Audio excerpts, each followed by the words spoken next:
श्रृंगार करना, ऑर्डर देना, घर वालों से मम्मी पापा से बात करना, वो कोई काम नहीं करना। ओहो, 7 दिन बाद लगा अगर इस लड़के से शादी नहीं करता तो अच्छा रहे। उधर एक लड़की जिसका शरीर सुंदर नहीं, शरीर तो मतलब जैसा भी था, और उसने क्या किया, आते ही अपने नए कपड़े खोल दिए, सारे गहने उतार कर रख दिए, एक गहना अपने पास रखा, बाकी सारे गहने अपनी सास को दे दी, घर का सारा काम करती, खाना बाद में खाती, बर्तन भी मांजने की कोशिश करती, और सुबह उठकर अपनी सास के पैर दबाती। देखिए, पहले के जमाने की सास और बहू दोनों स्वस्थ रहती थी, कारण बहुएं अपनी सास का पैर दबाती थी। पैर दबाने से क्या हुआ, इसके हाथ के पांव दब गए, बहू में नम्रता आ गई, सास में सहन शक्ति आ गई। तो पहले के जमाने में जो बहुएं पैर दबाती थी, आजकल क्या दबाती है, बोलो, कर लो बात, बोले गला दबाती।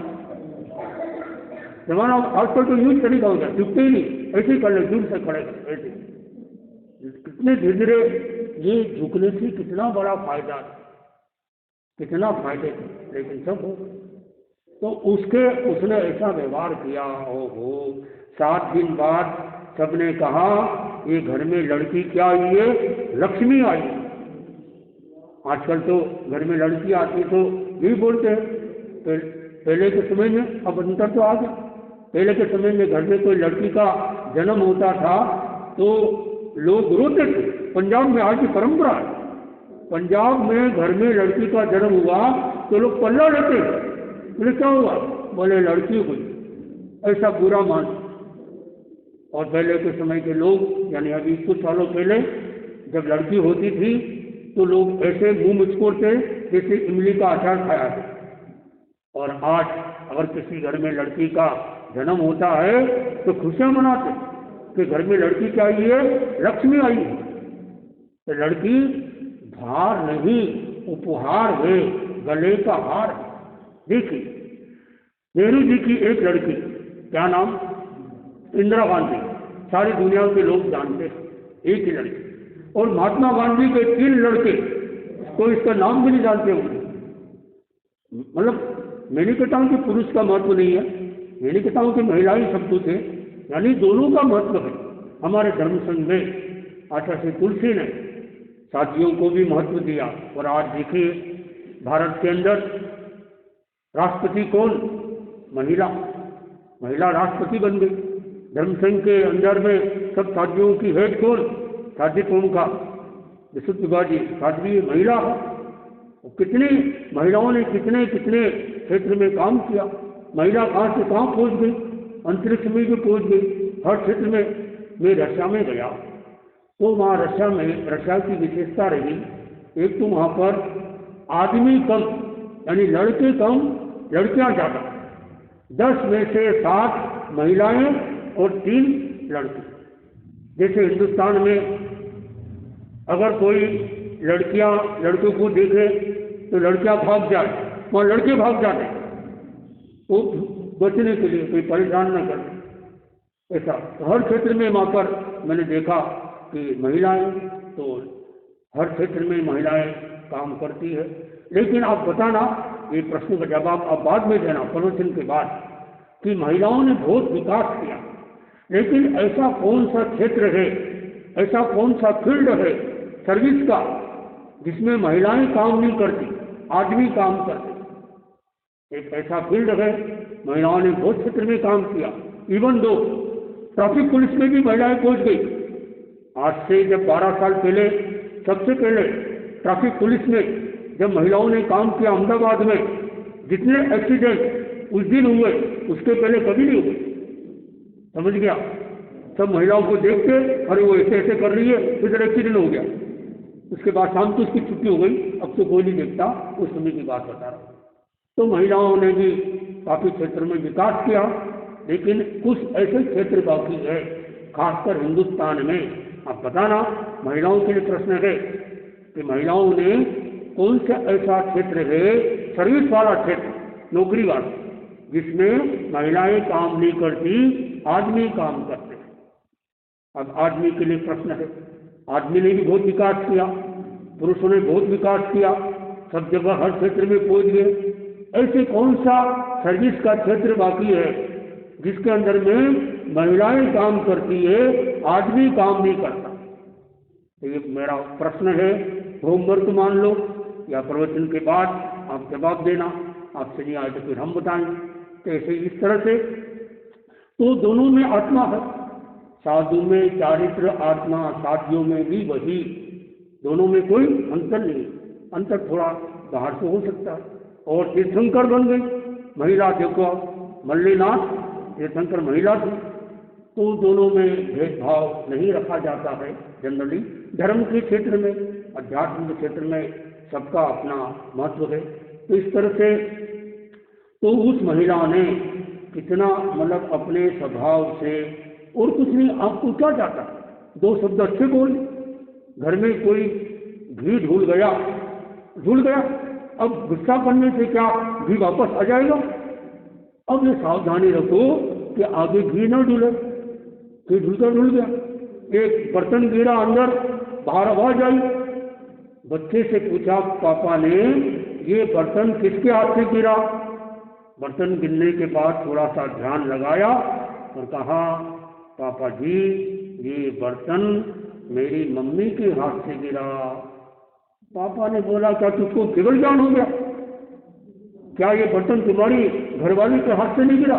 तो मेरी घरवाली को दोष देते हो, मतलब उसकी मम्मी घरवाली हो गई। तुम कहते हो कि ये बर्तन मेरी माँ के हाथ से गिरा, और ये बर्तन और भी कुछ बड़े देखते हैं, अपन तो ज़्यादा दूर तो ही नहीं, अंदर तो बर्तन गिरा, जाके देखा बात सही निकल गई। इंक्वायरी की गई कि बर्तन जो गिरा उसकी मम्मी के हाथ से गिरा, उसकी पत्नी के हाथ से नहीं गिरा। तो बोले तुझे कैसे ज्ञान हुआ? ज़्यादा पढ़ा लिखा भी नहीं। बोले मम्मी जी पापा जी बात ये है, जब बर्तन गिरा तो मैंने ध्यान से देखा, बर्तन गिरने की आवाज आई, झंकार आई, टंकार नहीं आई। यदि ये बर्तन मेरी पत्नी के हाथ से गिरता तो मेरी मम्मी की डांटने की आवाज आती। बहू डांट सास को नहीं डांटती, नहीं हो जाए, क्योंकि बहू छोटी होती है, सास बड़ी होती है। कभी भी छोटा व्यक्ति बड़े पे गुस्सा नहीं करेगा, बड़ा छोटे पे गुस्सा कर सकता। आप किसी ऑफिसर पे गुस्सा करोगे, साधु संतों पे गुस्सा करोगे? नहीं करो। तो जब ये देखा कि पापा जी मैंने देखा कि कोई बर्तन गिरा था, बर्तन गिरने की आवाज आई, आवाज के बाद में कोई दूसरी आवाज नहीं आई, केवल झंकार आई, टंकार नहीं आई, यानी डांटने की आवाज नहीं आई। अगर ये बर्तन मेरी पत्नी के हाथ से गिरता तो मेरी मम्मी कुछ न कुछ तो बोलती, अरे ध्यान नहीं रखा, ऐसे क्या किया, कोई आवाज नहीं आई। तो मैं समझ गया कि घर के अंदर में बर्तन किसके हाथ से गिरा। आपके घर में भी टंकार ना आए, झंकार चाहे आए, बर्तन चाहे गिरे, कांच की फूट देख सकते हो लेकिन घर की फूट नहीं देखना। घर के अंदर में जब हर चीज का बंटवारा होने लग गया तो फिर एक कांच था, अब कांच का बंटवारा कैसे करें? आपस में झगड़ा जैसा हो गया। पड़ोसी आया, क्या हुआ? बोले और सब चीज का तो बंटवारा हो गया दो भाइयों में, ये कांच इतना बड़ा है, इसका मतलब हमको दिखाओ। दिखाया, अवस्था वाला था, हाथ धोजे, कांच गिर गया, टूट गया। अरे ये क्या किया हमारा? बोले मैं इस कांच की फूट देख सकता हूँ, घर की फूट झगड़ा समाप्त हो। देखिए जब ये स्वामी जी ग्रस्त में थे और उनकी पिताजी चले गए, अब बंटवारा हो गया। अब बंटवारे में हर चीज का बंटवारा हो गया। थाली, एक थाली अब बच गई, क्या करो? इस थाली के दो टुकड़े कर दो। स्वामी जी यानी भिकन जी ने कहा भाभी जी को दे दो थाली। ऊपर गीत में आया है कि ये क्या अपने को काम नहीं आएगी आज थाली, उसको भी काम नहीं आएगी, ये थाली दे दो भाभी जी को, झगड़ा समाप्त। देख ऐसी बुद्धि। अब उस थाली को जो अगर दो टुकड़े कर देंगे जैसे कांच काम नहीं आया, कांच तो और मानो चेहरा देखने में काम आ भी जाए और थाली क्या पकाने की 2 टुकड़े वाली, ऐसे स्वामी जी की बुद्धि थी। देखिए आप, तो आज ये 12 का दिन, कल 13 14 दिन, कल 13 के दिन उपवास करना और कल 14 भी है। मुनि श्री बड़े महाराज पधारे, वो आपको हाजिरी का वाचन भी करेंगे। 15-15 दिन में उनका आगमन होता। तो इस तरह से यह हमको प्रेरणा, हमको इस आज के टॉपिक से क्या प्रेरणा लेना है, हम शरीर की सुंदरता पर ज़्यादा ध्यान न दें। किस पर ध्यान दें? अच्छा, शरीर को सुंदर बनाना ये हमारे हाथ में नहीं। शरीर जैसा मिला है नाम कर्म के, शुभ नाम कर्म से शरीर मिलता है, लेकिन वाणी को सुंदर बनाना, स्वभाव को अच्छा बनाना, ये अपने हाथ में है। इसके लिए क्या उपाय बताया? जब भी आप कुछ बोलो पहले तोलो फिर बोलो, यानी पहले सोचो, सोच सोच कर बोलो। जो व्यक्ति सोच कर बोलेगा वो ज़्यादा नहीं बोलेगा, वो कटु नहीं बोलेगा, उसकी बातों पर विश्वास किया जाता। मैं अमेरिका गया 94 में, बाद में और गया था, तो किसी ने बताया कि यहाँ का पागल खाना देखने लायक है। ये बात मैंने कई बार बताई आपको, फिर भी वो बता देता हूँ कि आपको याद हो जाए या कुछ नए लोगों को जानकारी मिल जाए। बोले यहाँ का पागल खाना देखने लायक है। मैं गया देखने के लिए, इस पागल खाने की क्या विशेषता, और वहाँ के पागलों ने बताया, देखिए कि हमारे ये विशेषता है कि जब पहला पागल बोलता है तो दूसरा पागल चुप रहता है, फिर दूसरा पागल बोलता है तो पहला पागल चुप रहता है। दो पागल भी एक साथ नहीं बोलते। हम तो समझदार, मानो वो तो पागल है, हम तो समझदार। तो हमारी समझदारी इसी में है कि हम पहले तोले, यानी जैसे पानी की छान कर, तो वाणी की छान कर निकालो। फिल्टर पानी पीना पसंद करते हो तो फिल्टर वाणी भी निकालना पसंद करो, यानी सोच सोच के बोलो। तो जैसे आपने सामायिक करते हो, मुंह पत्ती लगा रखी है, तो आपके मन में क्या है, भाई मैं ऐसी कोई बात न बोलूं जो किसी का दिल दुखे, ऐसी कोई बात न बोलूं तो हिंसा हो जाए, सावध्य भाषा मुझे नहीं बोलना। तो जैसे 50 मिनट के लिए आप लोगों ने ये संकल्प किया, ये कोशिश करते हैं, वैसे आप बाद में भी कोशिश करो कि भाई मुझे वाणी मिली है बोलने के लिए, तो मैं गलत शब्द क्यों बोलूं। हो गया तो हो गया, होने के बाद, घटना घटने के बाद कभी भी कुछ नहीं, उसमें कुछ नहीं करना। जैसे हम संतों को प्रेरणा दी गई कि संत गोचरी लेकर आए, कहीं लेट हो गए होंगे, कम ज़्यादा भी लाए हो, तो उस समय उसको कुछ मत कहो, उस समय मत कहो, मौका देख के बाद देखो। अभी भूखा है, अभी कहाँ से क्या क्या समस्या से ग्रस्त होकर आया है, और आते ही उसको, तो बहनों को ध्यान देना, घर वाला अगर बाजार से आया है, ऑफिस से आया है, दुकान से आया है, आते ही कुछ मत बोलो, आते उसके पैर धो दो, आते उसके कपड़े वपड़े सही कर दो, बिठा दो, हाथ पैर धुला दो, और तो तरीके से फिर सारा हो जाए, फिर उसका बात अपनी रखो। एक महिला को देखो क्या तरीका अच्छा अपनाया, आप ऐसे मत करना। तो वो हमेशा साड़ियाँ खरीदती, साड़ियाँ, महिलाओं को साड़ी का बड़ा शौक होता, साड़ी नाम सुनते थे उनको हंसी आती, खुशी होती। हर बुधवार को सुपरमार्केट में जाती, साड़ियाँ लेकर आती। एक दिन वो बाजार में साड़ी लेकर आई, घर वाले ने पूछा डांट कर, कहाँ गई थी, क्या लाई? सोचा अभी घर वाले का मिजाज गर्म है, अभी कुछ बोलूँगी मामला बढ़ जाए। बोले जो भी नाम था, नाम बताया या बोला, पतिदेव स्वामी जी, स्वामी बोलते, स्वामी कि आपके बहुत दिन हो गए, कपड़े पुराने हो गए थे, आपके लिए एक कोई बाजार से एक कमीज लेकर आई, शर्ट लेकर आई। अच्छा, ये कितने का? भीतर से खुशी हुई, बात पूछा कितने का? बोले ऐसे ही मिल गया। ऐसे कैसे मिल गया? बोले बाजार में, सुपर मार्केट में वो लगा था बाजार, बम्पर बाजार, 2 साड़ी के पीछे एक शर्ट फ्री में मिल रहा। ऐसे तरीके से बात रखना। तो बात कैसे रखना, मुझे याद आ रहा यही की घटना है। आचार्य श्री महासमंद जी ने मुझे बुलाया, जो युवाचार्य थी 2007 में, मुझे बुलाया रात के समय और कहा, क्या आपको अपने परिवार वालों की याद नहीं आती? मैंने कहा याद नहीं आती। मम्मी की याद आती है? मैंने कहा मम्मी की याद नहीं आती। मम्मी से मोह है? कोई मोह नहीं। उनसे बातचीत करते हो? मैं नहीं करता हूँ।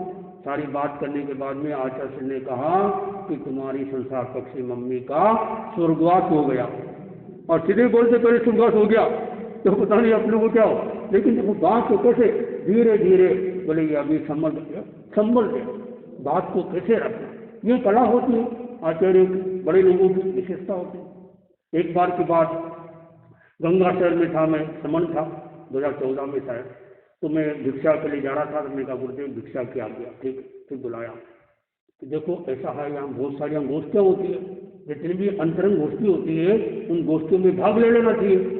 मैं बहुत खुश हुआ। अच्छा फिर बुलाया, ऐसा करो कहीं भी जाते हो ना तो आज्ञा लेके जाया करो। मैंने कहा मैं गुरुदेव आज्ञा लेके जाता हूँ। सुबह आज नाश्ते की आज्ञा नहीं ली, देखो कितना ध्यान रखते। मैंने गुरुदेव मैंने नाश्ता नहीं किया। क्यों नहीं किया? मैंने आज शनिवार में उपासना कर। अच्छा ठीक है चलो। अब देखो कितनी बड़ी बात है, यानी उनको ध्यान है आज किन किन साधु संतों ने मेरे से आज्ञा ली है या नहीं ली है। ठीक। नंबर 2, छोटे से व्यक्ति का भी ध्यान रखना, क्योंकि आज सुबह झंवर आई थी तो इन्होंने नाश्ता किया कि नहीं किया। अब कई लोग तरीके से कर लेते, झंवर में ऐसे गोचरी नहीं करना, लेकिन गोचरी कर सकते हैं। बताओ कैसे? झंवर में पंचमी के कारण बाहर गए हो तो आते समय गोचरी ला सकते हैं। झंवर ऐसे बारिश में जाना नहीं, लेकिन बारिश कितनी भी आ रही हो, पंचमी के लिए अगर गए हो आते समय गोचरी ला सकते हैं, ये नियम। तो उनको लगा भाई कि कहीं इन्होंने सुबह नाश्ता किया कि नहीं किया। तो मैंने कहा नाश्ता किया ही नहीं मैंने। क्यों नहीं किया? भाई आज शनिवार एकादशी, उस दिन की बात है। इस तरह से यानी बात को कैसे रखना, ये सबसे बड़ी कला। बात तो सभी रखते हैं, घटना सबके जीवन में घटती है, तो घटना क्या घट रही है ये 2 नंबर की बात है। घटना को हम कैसे लेते हैं यह 1 नंबर की बात है। तो कहा गया कि हम अपने स्वभाव को अच्छा बनाना हो तो वाणी अपने पास में हो। तो वाणी के लिए उपाय बताया, सोच सोच कर बोलना, यानी धीरे धीरे बोलना, जहाँ अपेक्षा लगे। और मैंने प्रयोग कराया लोगों को, जो लोग बोलते हैं महाराज साहब गुस्सा बहुत जल्दी आता था, क्या इसका उपाय? मैंने आप जो भी बोलो धीरे धीरे बोलो, आपके शब्दावली लंबी होना चाहिए। ये क्या कर रहे हो, ये क्या कर रहे हो, वो शब्द वही है। इस तरह से लाइन में बोलो, आप कहाँ जा रहे हो, आप क्या करते हो, ऐसे बोलो। देखो गुस्सा आएगा ही ना। आज तक ऐसा एक व्यक्ति नहीं मिला जो मधुर बोल रहा और गुस्सा कर रहा हो, या गुस्सा भी कर रहा और हाथ भी जोड़ रहा हो। गुस्सा आए अब हाथ जोड़कर मधुरता से बोल दो, थोड़ा बोलो मत, बोलना जरूरी है, मधुर बोलो आप। फिर आप देखिए ऐसे करते करते आपका अभ्यास हो जाएगा। कि देखिए 5 चीज ऐसी है जिसका सेवन करने से वो चीज बढ़ जाती है और उसका सेवन नहीं करने से वो चीज घट जाती है। पंचवर्धन्ते कौन्तेय, अच्छा से तुलसी ने एक बार हमको ये याद कराया था, अच्छा लगा हमको कि इन 5 चीज का सेवन करने से ये चीज बढ़ती है और सेवन नहीं करने से घटती है। पंचवर्धन्ते कौन्तेय सेव्यमानेन नित्यश आलस्यम मैथुनम निद्रा सुधा क्रोधश्च। ये 5 चीज। आलस्य है, अब बार बार हैबिट डाल लो कि देरी से उठना तो फिर और देरी से उठते जाओ, आलस्य। मैथुन, बार बार काम का सेवन करोगे, कामना वासना फिर बढ़ जाएगी। और क्रोध है, एक बार क्रोध किया, फिर घंटे बाद किया, फिर बार बार किया, फिर डांट रहे हैं, तो आपकी हैबिट पड़ जाएगी क्रोध करने की। भूख की, आपने भी खाया, फिर खाया, बार बार खाए, खाते खाते आपका ज़्यादा खाने का अभ्यास हो जाएगा। जो लोग रोज एकासना करते हैं, तो आज आपने 2 रोटी खाई, किसी ने कहा अब एकासना है आधी रोटी और ले लो, फिर 2 रोटी पे आ गए, फिर अगले दिन 3 रोटी पे आ गए, करते करते 21 रोटी पर आ गए। और आराम से फिर रोटी खा रहे और पेट फिर कैसा हो रहा, कारण कि ज़्यादा खा लिया आप। तो रोजाना कम खाने का अभ्यास करो, कम खाओ, गम खाओ और मौका आए तो न खाओ। और निद्रा, नींद, आपने अभी खाना खाया फिर सो गए तो आपके हिट पड़ जाए, खाना खाओगे सो जाओ। एक घरवाले ने कहा मेरा घर वाला खाना खाता है और घर पर आकर खाना खाने को जाता है और घर पर आकर तुरंत सो जाता है। दूसरे घरवाले ने कहा मेरे घर वालों की बात सुनो कि जब वो कहीं खाना खाने जाता है वहीं पे सो जाता है, फिर पलंग सहित इसको खटिया के सहित लेके आना पड़ता, वहीं सो जाता है। तो ये सोने के हिबिट डाल, कई लोग राजस्थान में मैंने देखा, राजस्थान की कई बातें अच्छी है, कई बातें खराब है। खराब कैसे? जैसे मैंने देखा पहली बार जैसे खाना खाया और तुरंत पानी पी लें, जनरली राजस्थान के लोग ऐसा करते हैं। दूसरी गलती करते हैं पानी पीते ऊपर से ताकि लोटा झूठा ना हो जाए, गिलास झूठी ना हो जाए। तीसरी गलती करते हैं पानी खड़े खड़े पीते हैं। देखिए आप नॉर्मली राजस्थान के लोगों को देखा मैंने, पानी एक तो खड़े खड़े पीते हैं, खाने के बाद तुरंत पानी पी लेते हैं और क्या कहते हैं कि थोड़ा जो खाया है तो नीचे उतर जाए, इसलिए पेट में अगर अटक न जाए तो पानी की हैबिट पड़ जाती। अरे बाल्टी लेके बैठ जाते हैं कई लोग, खाना भी खाते हैं पानी भी पीते, बोले को उतार नहीं करते। इस तरह से कई ऐसी आदत, फिर सो गए बोले कि सोएंगे, एक एक दो दो घंटा सोने में लगा दिया। अहो फिर आपका जीवन क्या काम आए। अरे जितना कम से कम सो, देखिए हमारे साधु संतों को बहुत कम सोते हम लोग। महात्मा आचार्य भगवान महावीर देखिए आप 12.5 साल में कितने घंटे सोए, 1 घंटा भी नहीं सोए। एक मुहूर्त को भी अंतर मुहूर्त, देखिए आप इतना कम, थोड़ी झपकी ली काम हो गया। जिनको लगा नींद आ रही है फिर थोड़ा बहुत चले और फिर ध्यान में लग गए, फिर नींद आ रही है चले ध्यान में लग गए।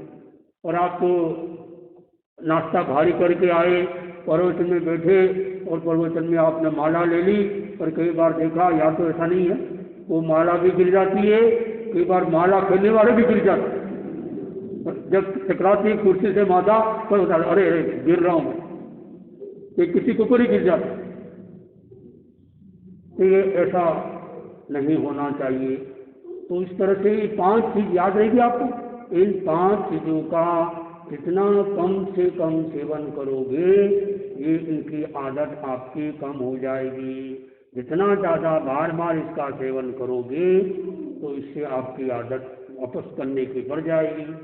सभी को गुस्सा आ सकता है, कंट्रोल में गुस्सा आए, एक डांटने के लिए आए हल्का सा बात चले। तो इस तरह से आप लोग